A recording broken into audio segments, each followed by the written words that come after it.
Bismillahirrahmanirrahim. Assalamualaikum warahmatullahi wabarakatuh. Nama saya Miftahul Janah, NIM 11810521706 dari jurusan Pendidikan Matematika Fakultas Tarbiyah dan Keguruan Universitas Islam Negeri Sultan Syarif Kasim Riau.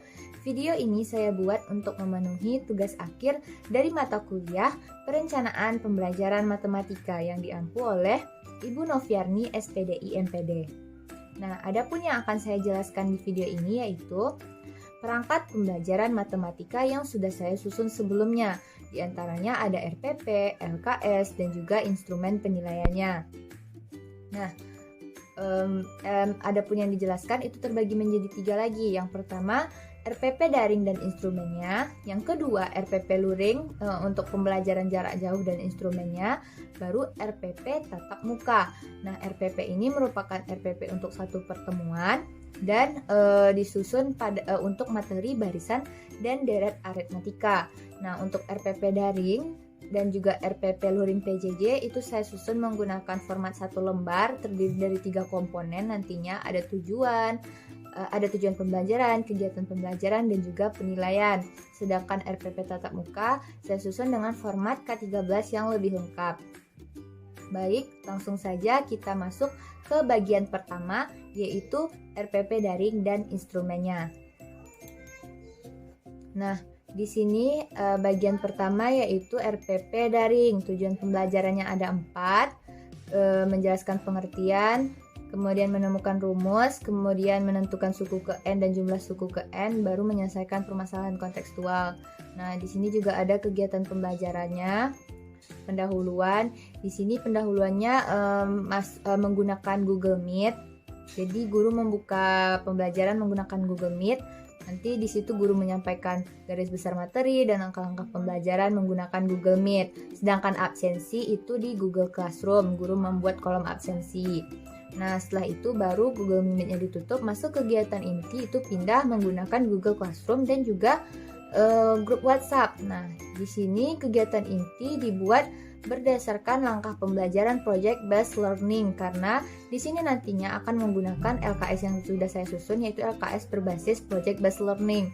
Nah, mulai dari pertama guru itu membagikan e-book dulu dan juga LKS yang akan dikerjakan siswa nantinya. Nah, e-book di sini sudah saya searching di internet. Nah, ada buku siswa Matematika kelas 11 dari Kemendikbud edisi revisi 2017 untuk kurikulum 2013. Nah, ini dia isinya. Kemudian ada juga ini dia modul pembelajaran SMA Matematika Umum yang disusun oleh Istiqomah. Nah, nanti ini akan di-share ke siswa sebagai bahan referensi tambahan untuk siswa di samping mengerjakan LKS yang nanti akan diberikan. Nah, ini langkah-langkah pembelajarannya ada start with the essential question atau pertanyaan mendasar. Kemudian ada design a plan for the project, itu untuk kegiatan 1, 2, dan 3. Merupakan kegiatan untuk menemukan konsep dari barisan dan deret aritmatika, mulai dari pengertiannya, polanya, rumus-rumusnya juga. Nah, masuk ke create a schedule. Nah, create a schedule itu menyusun jadwal untuk menyelesaikan project dan lanjut menyelesaikan aktivitas proyek tersebut. Nah, di sini nanti proyek tersebut langkah-langkahnya nanti dirincikan di LKS. Nah, kemudian monitor the student and the progress the project, artinya guru melakukan monitor terhadap aktivitas siswa. Nah, monitor ini sendiri dilakukan karena ini pembelajaran daring, jadi dilakukan lewat grup WhatsApp. Jadi guru nanti memberikan kesempatan siswa untuk bertanya atau guru mendorong siswa untuk menggali informasi yang diperlukan dari sumber belajar yang sudah diberikan tadi. Nah, kemudian guru menugaskan siswa untuk lanjut kegiatan 4 dan 5. Nah, kegiatan 4 dan 5 ini juga sebagai uji pemahaman bagi siswanya. Baru guru menilai keterlibatan siswa dalam pembelajaran. Nah, keterlibatan ini seperti keaktifan merespon di grup WhatsApp gitu. Nanti juga ada penilaian setelah LKS-nya dikumpulkan semua gitu. Nah, ini assess the outcome. Baru terakhir itu refleksi. Nah, guru bersama-sama siswa melakukan refleksi terhadap aktivitas, kemudian membuat kesimpulan dan menuliskannya di bagian akhir LKS. Nanti disediakan tempatnya. Ini langkah terakhir yaitu evaluate the experience. Baru penutup, guru menyampaikan rencana pembelajaran untuk pertemuan berikutnya dan guru menutup serta mengajak siswa berdoa. Lalu guru meminta siswa mengumpulkan LKS yang sudah dikerjakan dalam bentuk foto dan dijadikan file PDF di Google Classroom. Mungkin nanti kan kegiatan 4 dan 5 yang uji pemahaman ini tidak sempat disiapkan untuk satu pertemuan ini, jadi bisa dikumpulkan di waktu yang ditentukan gitu. Nah, untuk penilaian ada 3 aspek yang dinilai. Yang pertama pengetahuan, keterampilan, dan juga sikap. Untuk pengetahuan saya menggunakan penilaian tes tertulis, keterampilan saya menggunakan penilaian kinerja dan penilaian portofolio, baru sikap itu penilaian observasi. Nah, ini dia LKS yang sudah saya susun. Di sini nanti ada 5 kegiatan. Nah, ini dia yang disusun berdasarkan langkah-langkah project based learning. Nah, kemudian ini dia yang pertanyaan mendasar, langkah pertama, baru mendesain project. Nah, nanti menggunakan LIDI nanti proyeknya dilaksanakan. Baru menyusun jadwal, melaksanakan proyek dan menyajikan hasil. Nah, di sini ada catatan monitoring bagi guru nantinya setelah LKS dikumpulkan. Sehingga ketika LKS dibagikan kepada siswa, siswa tahu misalnya kesalahannya di mana, seperti itu. Nah, ini kegiatan kedua, menemukan pola dan barisan dan deret. Nah, tadi kan pertama menjelaskan pengertian. Jadi untuk kegiatan 1, 2, 3 itu masih menemukan konsep. Nah, ini juga masih menemukan konsep, itu menemukan rumus jumlah suku ke N atau rumus deret aritmatikanya.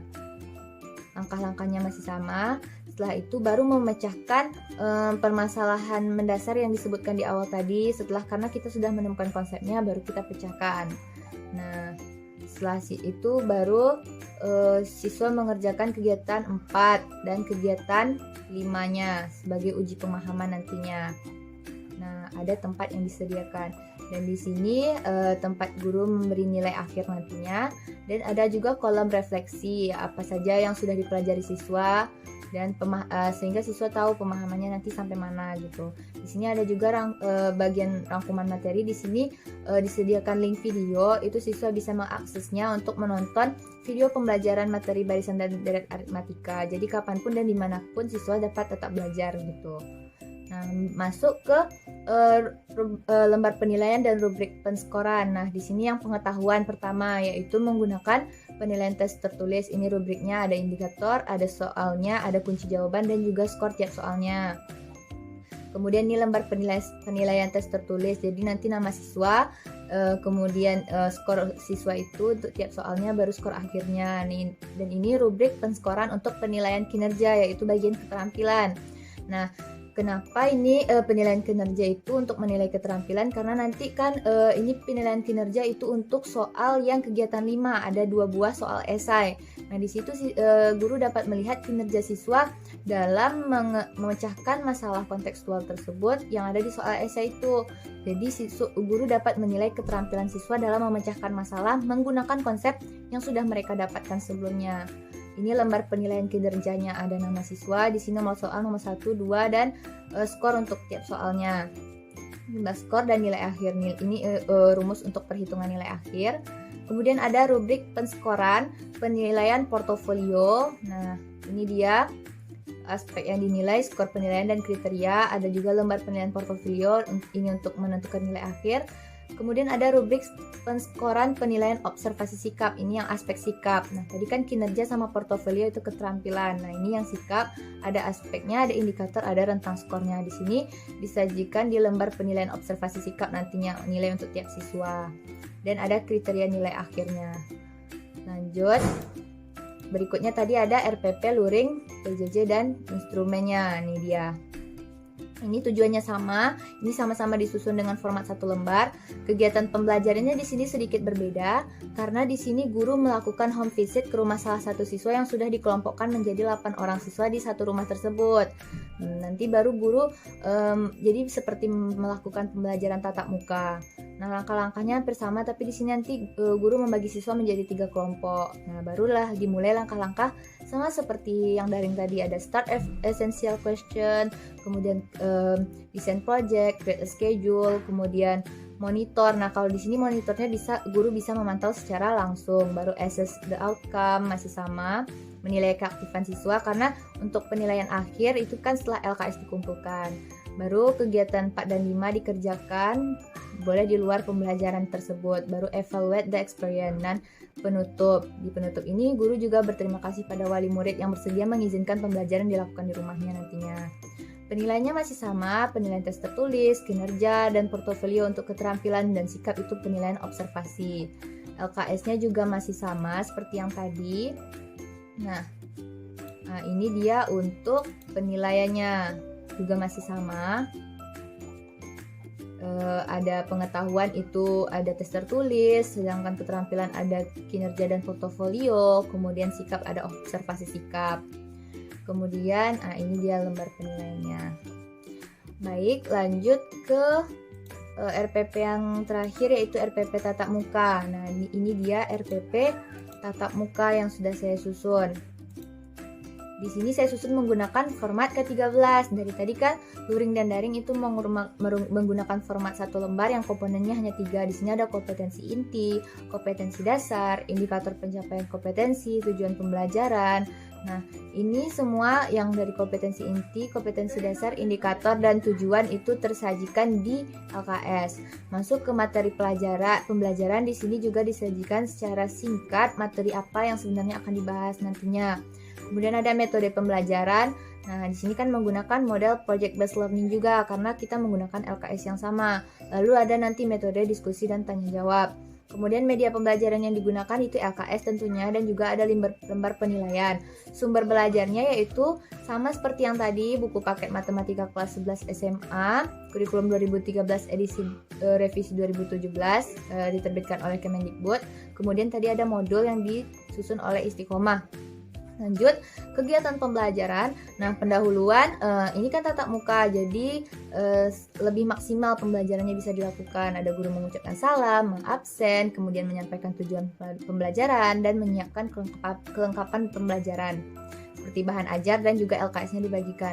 Di sini juga guru membagi siswa menjadi 3 kelompok untuk berdiskusi mengerjakan LKS yang sudah dibagikan. Nah, langkah-langkahnya masih sama, itu dimulai dengan start with the essential question atau pertanyaan mendasar. Lanjut itu siswa ada diingatkan kembali tentang materi barisan dan deret aritmatika yang pernah mereka pelajari di SMP.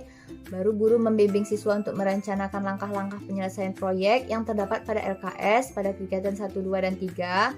Nah, itu namanya design a plan for the project. Nah, kegiatan ini untuk menemukan konsep masih sama. Kemudian create a schedule, itu menyusun jadwal dan melaksanakan aktivitasnya. Baru monitor the student and the progress of the project. Nah, di sini kan tatap muka, berarti guru bisa memonitor siswa secara langsung, seperti guru mendorong siswa untuk menggali informasi dari buku-buku yang sudah diberikan. Kemudian guru mengunjungi tiap kelompok satu persatu sambil mengawasi kerja siswa. Nah, jadi kan tadi ada tempat untuk catatan monitoring. Nah, sembari guru melihat-lihat kerja tiap kelompok, di situ guru bisa menuliskan juga catatan monitoringnya, apa saja kesalahan yang ditemukan saat guru memantau siswa tadi, seperti itu. Nah, di sini ada presentasi karena tatap muka, jadi bisa presentasi secara langsung gitu. Nah, di sini tadi kan dibagi menjadi 3 kelompok. Kegiatannya ada kegiatan 1, 2, dan 3. Jadi masing-masing kelompok itu mempresentasikan kegiatan yang berbeda. Nah, itu tidak berurut tapi mengambil nomor undian, jadi secara acak. Nah, setelah siswa mempresentasikan, guru menugaskan siswa secara individu untuk lanjut mengerjakan kegiatan 4 dan 5, yaitu mengaplikasikan konsep dari kegiatan 1, 2, dan 3 yang diperoleh ke kegiatan 4 dan 5, itu menentukan suku ke N, menentukan jumlah suku deret aritmatika, terus memecahkan masalah kontekstual yang berkaitan dengan barisan dan deret aritmatika. Setelah itu baru guru bersama-sama siswa melakukan refleksi terhadap aktivitas dan proyek yang sudah dilakukan, itu evaluate the experience.